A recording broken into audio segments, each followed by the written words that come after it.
পঞ্চগড়ে দুর্নীতি, চাঁদাবাজি আর দখলদারিত্বের বিরুদ্ধে গর্জে উঠেছে সাধারণ মানুষ। শনিবার দুপুরে পঞ্চগড় পৌর শহরের সুগার মিল এলাকা থেকে জাতীয় নাগরিক পার্টি এনসিপি শুরু করেছে বিশাল দুর্নীতিবিরোধী লং মার্চ। উত্তর অঞ্চলের মুখ্য সংগঠক সার্জিস আলমের নেতৃত্বে 1000-এরও বেশি মোটরসাইকেল অংশ নেয় এই কর্মসূচিতে। তাদের হাতে ছিল দুর্নীতিবিরোধী নানা স্লোগান লেখা ব্যানার আর প্ল্যাকার্ড।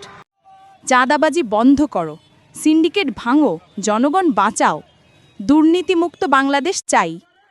এই লং মার্চ পঞ্চগড় সদর থেকে শুরু হয়ে তেঁতুলিয়া ও বাংলাবান্ধা পর্যন্ত প্রায় 165 কিলোমিটার পথ অতিক্রম করবে। পথিমধ্যে অনুষ্ঠিত হবে একাধিক পথসভা, যেখানে সার্জিস আলম আহ্বান জানাবেন ঐক্যবদ্ধ হয়ে দুর্নীতিমুক্ত বাংলাদেশ গড়ার।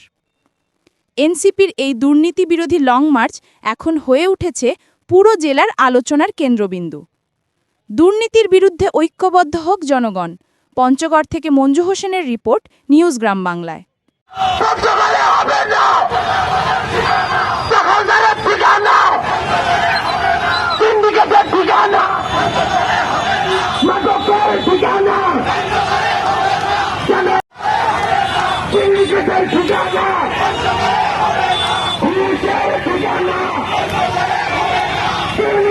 ঠিকানা